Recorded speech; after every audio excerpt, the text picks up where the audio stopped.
ఆశ్చర్యకరమైన దేవుని ప్రశస్త నామములో గడిచిన కాలమంతా సజీవమైన రెక్కల చాటున దేవుడు మనలను ఎంతగానో కాపాడి 2026 నూతన సంవత్సరములో జనవరి నెల మూడవ ఆదివారం, ఈ పునరుద్ధానపు ఆదివారం వేళ రాత్రి 7 గంటల సమయంలో యూట్యూబ్లోను ఫేస్బుక్లో ఈ లైవ్ కార్యక్రమాన్ని వీక్షిస్తున్న మా ప్రియ దేవుని బిడ్డలందరికీ కూడా ప్రత్యేకమైన నా హృదయపూర్వకమైన వందనాలు తెలియపరుస్తున్నాను.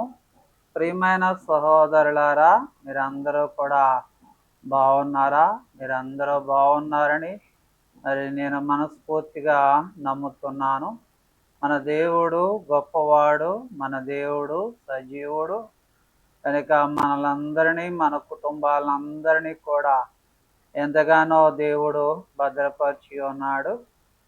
దినాన పగటి వేళంతా కూడా మన మందిరాల్లో, మన ఆరాధనలో పాలుపంపులు పొంది మరలా ఈ రాత్రి 7 గంటల సమయంలో మనం అందరం కూడా లైవ్ ప్రత్యక్ష ప్రసారములో పాలుపంపులు పొందడానికి దేవుడు ఎంతో కృప చూపించాడు.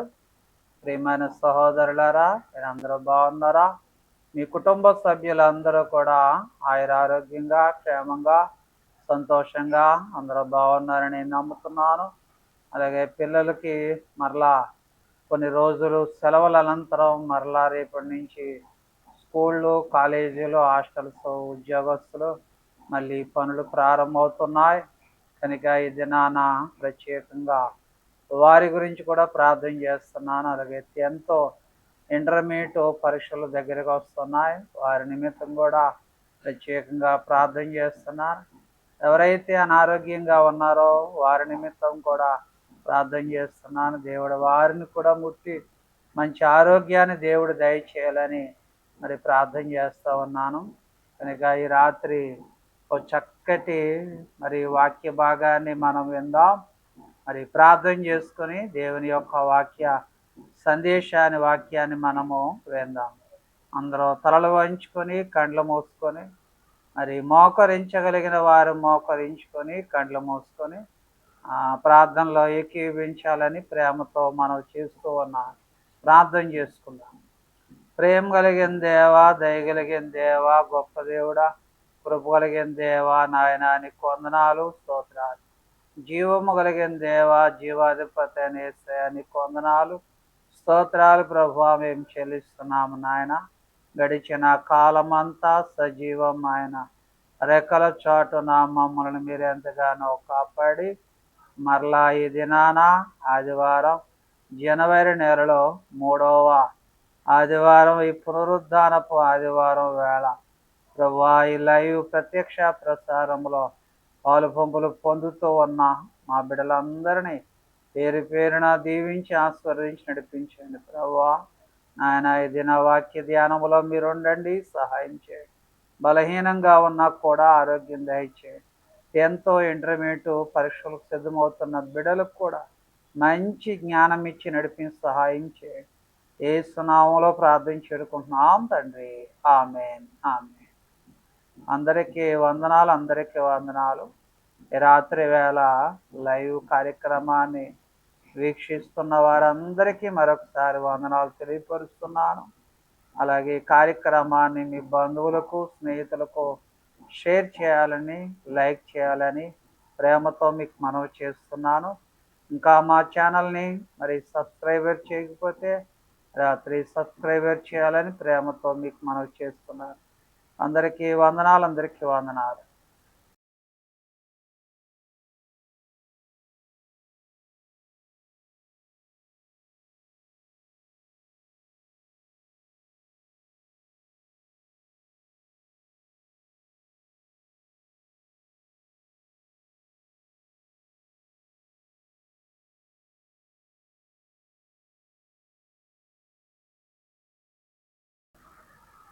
ఆశ్చర్యకరమైన దేవుని ప్రశస్త నామములో రాత్రి మరి ప్రత్యక్ష ప్రసారాన్ని వీక్షిస్తున్న మరి మా ప్రియ దేవుని బిడ్డలందరికీ ప్రత్యేకమైన వందనాలు తెలియపరుస్తున్నాను.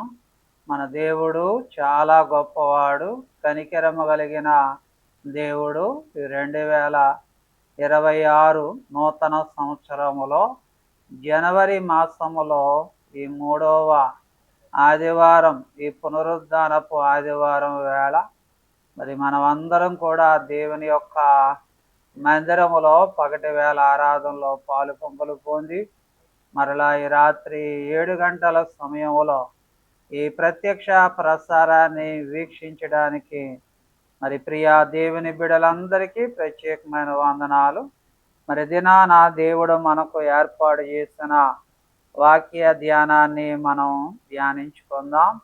దేవుని యొక్క వాక్య భాగాన్ని వినే ముందు మనం అందరము కూడా మన 2 చేతులు పైకెత్తి ప్రభు నామానికి స్తోత్రాలు చెల్లిద్దాం. హల్లెలూయా, హల్లెలూయా. బైబిల్లో ఉన్న వారందరూ కూడా అపోస్తలుడైన పౌలు గారు ఫిలిప్పీయులకు రాసిన పత్రిక 3వ అధ్యాయం 13, 14 వచనాల్లో ఉన్న దేవుని యొక్క వాక్యాన్ని చదువుకొని ఆ వాక్య ఆధారాన్ని బట్టి ఈ దినాన మనకు కావలసిన దేవుని యొక్క వాక్యాన్ని ధ్యానించుకుందాం. ఫిలిప్పీయులకు రాసిన పత్రిక 3వ అధ్యాయం 13, 14 సహోదరులారా, నేను ఇది వరకే పట్టుకొని ఉన్నానని తలంచుకొనను.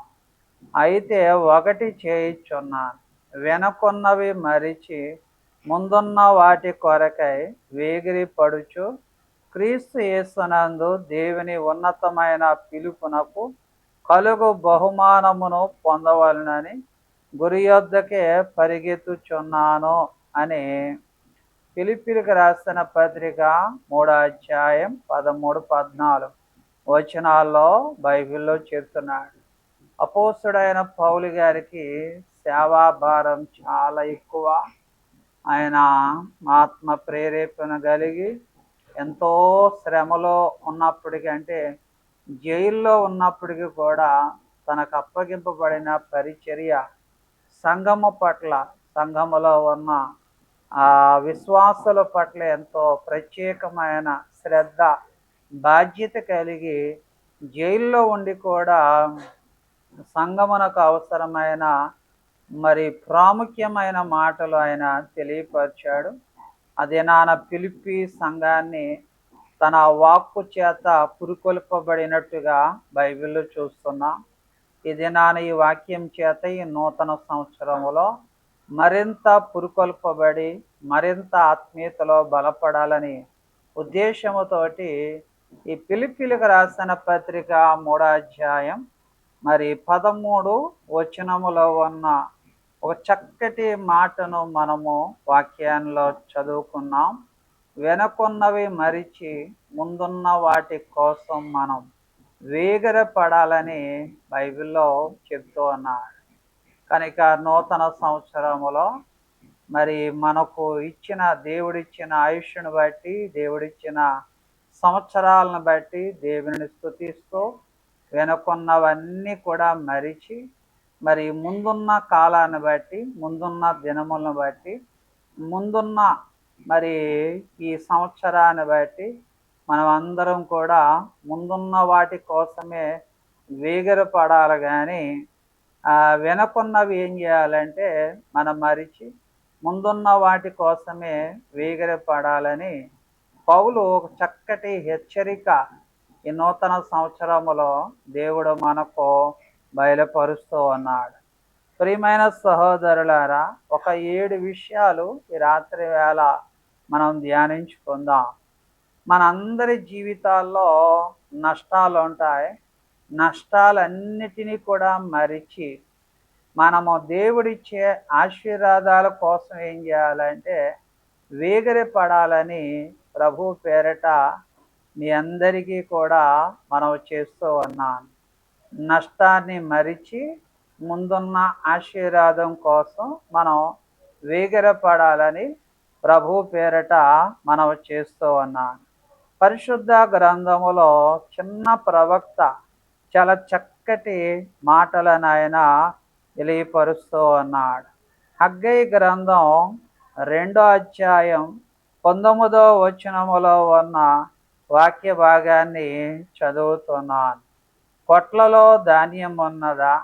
ద్రాక్షార చెట్లైనను, అంజూరపు చెట్లైనను, దానిమ్మ చెట్లైనను, ఒలీవ చెట్లైనను ఫలించకపోయినను కదా.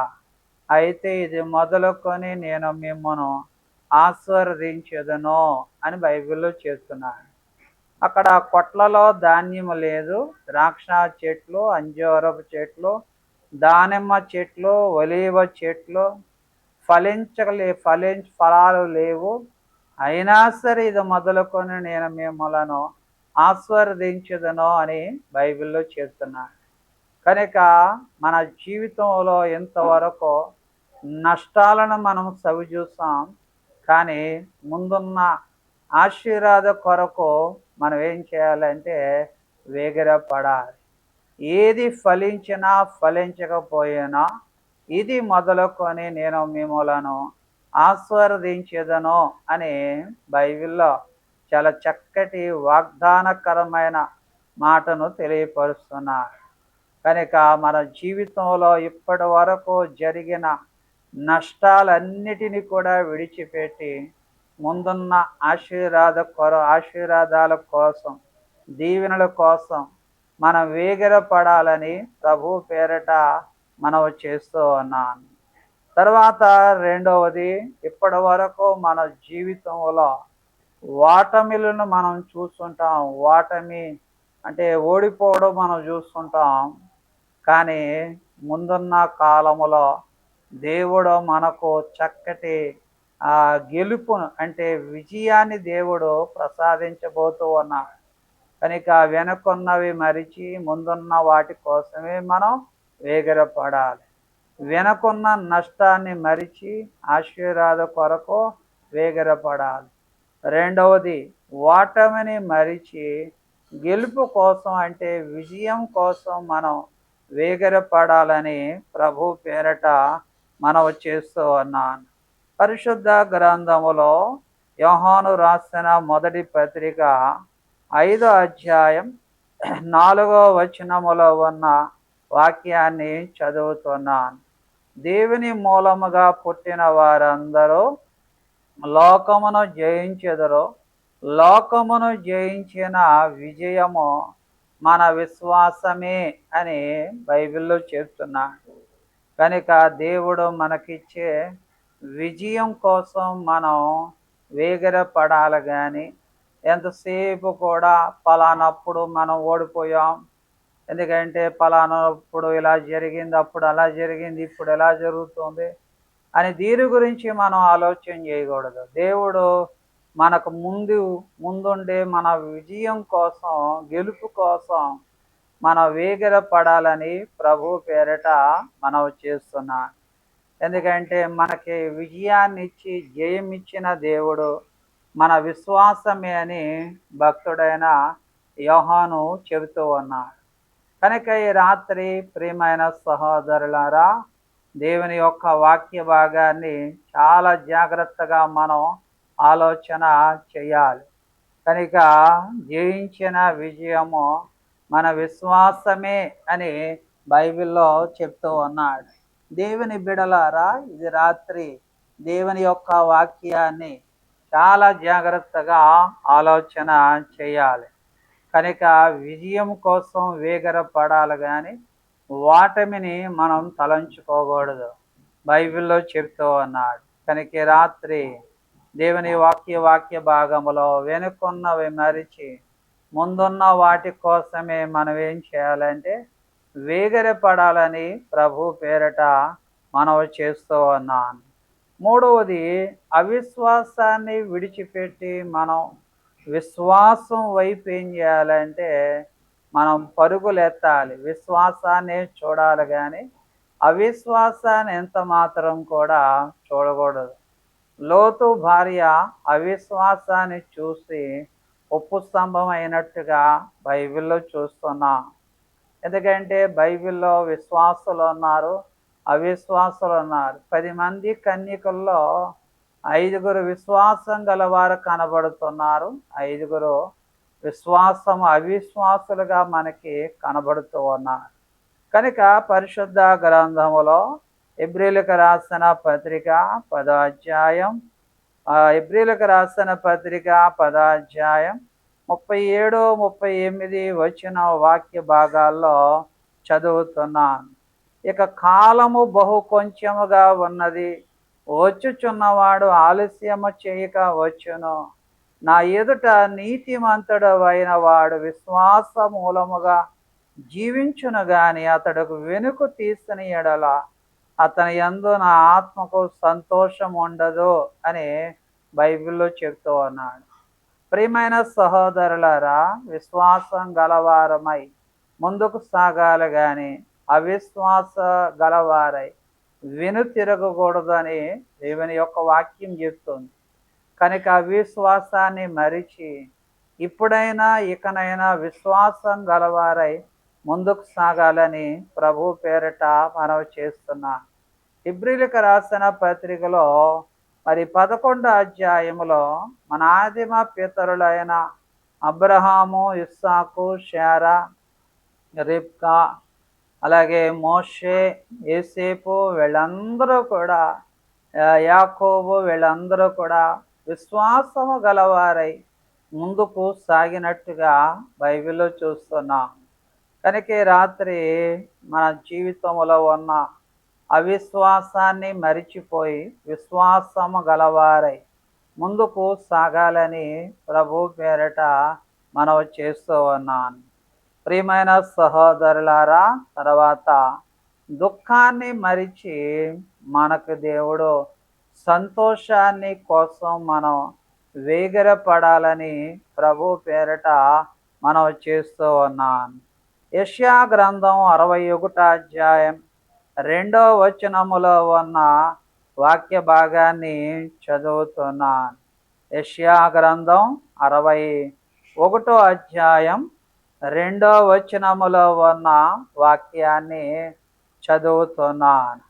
పరిశుద్ధ గ్రంథములో యెషయా గ్రంథం 61:2 వచనాన్ని చదువుతున్నాను. యెహోవా హితవచనము మన దేవుని ప్రతిదండన దినమును ప్రకటించుటకు, దుఃఖాక్రాంతులైన వారికి ఓదార్చుటకును, సియోనులో దుఃఖించిన వారికి ఉల్లాస వస్త్రమును ధరింపచేయును. బూడిదకు ప్రతిగా పూదండను, దుఃఖమునకు ప్రతిగా ఆనంద తైలాన్ని దేవుడు ఇస్తానంటున్నాడు.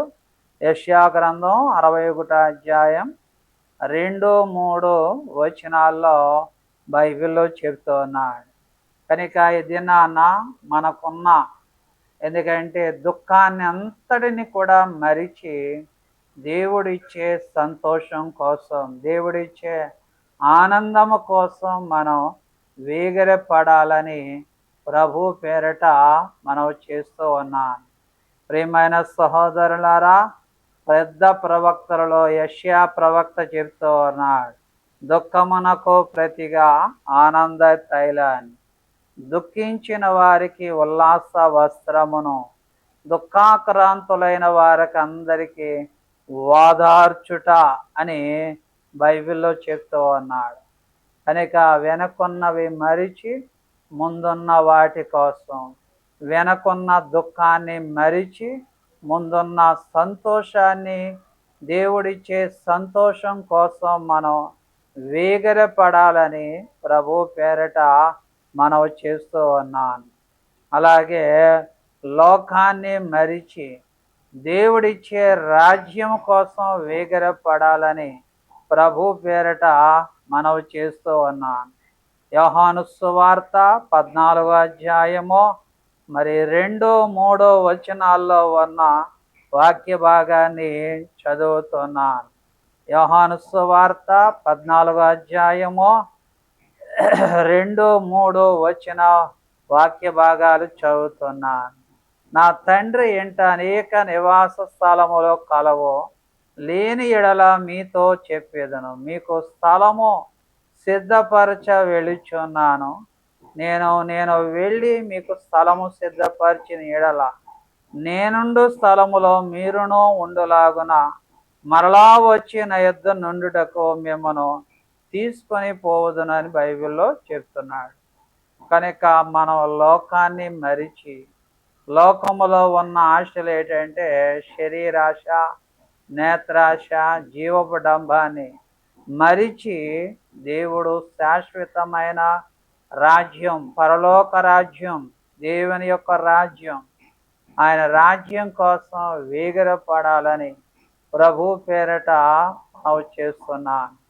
అందుకే పత్రికలో నిరవరమైన పట్టణం ఇక్కడ లేదు, శాశ్వతమైన పరలోక రాజ్యం, శాశ్వతమైన దేవుని పట్టణము కోసం మనం వేగిరపడాలని ప్రభు పేరట మనము చేస్తూ ఉన్నాం.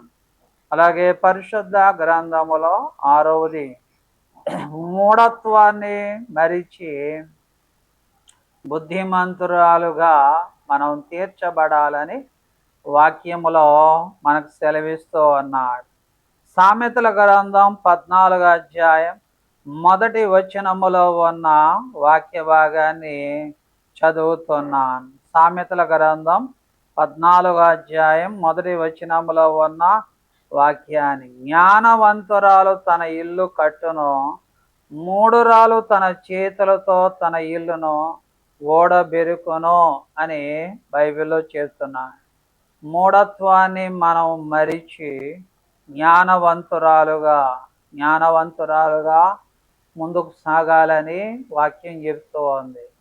ఎంతవరకు మూఢత్వం కలిగి ఉన్నావు, మూఢనమ్మకాలు, మూఢత్వం కలిగి ఉన్నావు, ఎప్పుడైనా సరే మనం జ్ఞానవంతురాలుగా తీర్చబడాలని ప్రభు పేరిట మనం చేస్తూ ఉన్నాను. జ్ఞానవంతురాలంట తన ఇల్లును కట్టుకుంటుందంట, మూఢురాలైతే తన చేతులతో తన ఇల్లును ఓడబెరుకునని వాక్య భాగంలో చెప్తూ ఉన్నాడు. ప్రియమైన సహోదరులారా, ఎందుకంటే మూఢత్వాన్ని విడిచిపెట్టి జ్ఞానవంతురాలుగా ముందుకు సాగాలని ప్రభు పేరిట మనం చేస్తున్నాను. అలాగే ధైర్యాన్ని మరిచి, ఎందుకంటే భయాన్ని మరిచి ధైర్యం కలిగి ముందుకు సాగాలని ప్రభు పేరిట మనం చేస్తూ ఉన్నాను. భయమును మరిచి ధైర్యం కలిగి ఉండాలని ప్రభు పేరిట మనం చేస్తూ ఉన్నాను. పరిశుద్ధ గ్రంథములో యోహాను సువార్త 16వ అధ్యాయం 33వ వచనములో ఉన్న వాక్య భాగాన్ని చదువుతున్నాను. యోహాను సువార్త 16వ అధ్యాయం 3వ వచనం, నా యందు మీకు సమాధానము కలుగునట్లు ఈ మాటలు మీతో చెప్పుచున్నాను. లోకములో మీకు శ్రమ కలుగును, ఆయనను ధైర్యం తెచ్చుకొనుడి, నేను లోకమును జయించి ఉన్నానను అని బైబిల్లో చెప్తూ ఉన్నాడు. కనుక దేవుడు మనలో ఉన్న భయాన్ని మరిచి దేవుని బట్టి మనం ధైర్యంగా ఉండాలి. ప్రతి కార్యాన్ని, ప్రతి విషయంలో ధైర్యాన్ని కోల్పోకూడదు, ధైర్యం కలిగి ఉండాలి. పౌలు గారు కూడా చెప్తున్నాడు, మీ ధైర్యాన్ని విడిచిపెట్టకూడదని వాక్యం చెప్తుంది. కనుక రాత్రి వేళ భయమును మరిచి మనలో ఉన్న చిన్న చిన్న భయాలు, పెద్ద పెద్ద భయాలు మనం విడిచిపెట్టి, ఎందుకంటే ధైర్యం కలిగి ధైర్యం కొరకు వేగిరపడాలని ప్రభు పేరిట మనం చేస్తున్నాను. అందుకే పౌలు గారు చెప్తున్నాడు, వెనకున్నవి మరిచి ముందున్న వాటి కోసమే ఏం చేయాలి, మనం వేగిరపడాలని ప్రభు పేరిట మనం చేస్తున్నాను. ప్రియమైన సహోదరులారా, రాత్రి వేళ నష్టాన్ని మరిచి ఆశీర్వాదం కొరకు వేగిరపడాలని మనం చేస్తున్నాను. ఓటమిని మరిచి విజయము కోసం వేగిరపడాలని మనం చేస్తున్నాను. అవిశ్వాసాన్ని మరిచి విశ్వాసము గలవారై ముందుకు సాగాలని మనం చేస్తున్నాను. దుఃఖాన్ని మరిచి సంతోషం కొరకు వేగిరపడాలని మనం చేస్తున్నాం. లోకాన్ని మరిచి దేవుని రాజ్యం కోసం వేగిరపడాలని మనం చేస్తున్నాం. మూఢత్వాన్ని మరిచి బుద్ధిమంతురాలంటే జ్ఞానం కోసం జ్ఞానవంతురాలుగా వేగరపడాలని ప్రేమతో మనవి చేస్తున్నా. భయమును మరిచి ధైర్యం కొరకు మనం వేగరపడాలని ప్రభు పేరిట మనవి చేస్తూ ఉన్నాను. అందుకే పౌలు గారు చాలా స్పష్టంగా చెబుతున్నాడు ఫిలిప్పీ సంఘంతో, వెనకున్నవి మరిచి ముందున్న వాటి కోసమే వేగిరపడాలి. నూతన సంవత్సరములో గడిచిన కాలమంతా కూడా మరిచి ముందున్న దినముల కోసం వేగిరపడాలని ప్రభు పేరట మనవి చేస్తున్నాను. వేటిని మరిచి వేటి కోసం మనం వేగిరపడాలో వాక్యాన్ని విన్నాం. ఆ విన్న వాక్యానుసారంగా ప్రతి వారు నూతన సంవత్సరములో ముందున్న మన కొద్దిపాటి దినాల్లో వేగిరపడుతూ ముందుకు సాగాలని ప్రభు పేరిట మనవి చేస్తున్నాను. దేవుడు తన పరిశుద్ధమైన వాక్య భాగాన్ని మనందరి వినికుడిలో ప్రభు దీవించి ఆశీర్వదించునుగాక. ఆమేన్. ప్రార్థన చేసుకుందాం. ప్రేమ కలిగిన దేవా, దయగలిగిన దేవా, గొప్ప దేవుడా, కృప కలిగిన దేవా, నాయనా నీకు వందనాలు, స్తోత్రాలు ప్రభువా మేము చెల్లిస్తున్నాం ప్రభువా. అయా జనవరి నెల 3వ ఆదివారం, ఈ పునరుద్ధానపు ఆదివారం వేళ పౌలు గారు ఫిలిప్పీ సంఘముతో చెప్పిన వాక్య భాగము, వెనుకున్నవి మరిచి ముందున్న వాటి కోసమే వేగిరపడాలని మీ వాక్యాన్ని విన్నాం. వినిన వాక్యాన్ని మా హృదయంలో భద్రపరుచుకొని వాక్యానుసారంగా జీవించడానికి సహాయం చేయండి. మీ బలమైన అద్భుతమైన కార్యాలు జరిగించండి నాయన. ఈ రాత్రి మీ గొప్ప ఉన్నతమైన కార్యాలు జరిగించి నడిపించి సహాయం చేయండి. మహిమా ఘనత మీరే పొందుకోమని యేసు నామములో ప్రార్థించేడుకున్నాం తండ్రి. ఆమేన్. మన తండ్రి అయిన దేవుని ప్రేమయు, కుమారుడైన క్రీస్తు ప్రభుల వారి కృపయు, పరిశుద్ధాత్మ అన్యోన్యమైన సహవాసం చేరి వచ్చిన మనకు మన వారందరికీ ఆయన ఆత్మ సదాకాలం తోడు నడిపించునుగాక. ఆమేన్, ఆమేన్, ఆమేన్. అందరికీ వందనాలు. ఈ రాత్రి లైవ్ ప్రత్యక్ష ప్రసారాన్ని వీక్షించిన దేవుని బిడ్డలందరికీ ప్రత్యేకమైన వందనాలు. దేవుడు మిమ్మల్ని అందరినీ సమృద్ధిగా ఆశీర్వదించి నడిపించునుగాక. అలాగే మీ కార్యక్రమాన్ని మరి మీ బంధువులకు అందరికీ షేర్ చేయాలని, లైక్ చేయాలని, సబ్స్క్రైబర్ చేయాలని ప్రేమతో మీకు మనవి చేస్తున్నాను. అలాగే మీ ప్రార్థన అవసరతలు ఉంటే దయచేసి మీరు తెలియపరచాలి. తప్పనిసరిగా మీకోసం ప్రార్థన చేస్తాను. దేవుడు మిమ్మల్ని అందరినీ ఆశీర్వదించునుగాక. అందరికీ వందనాలు.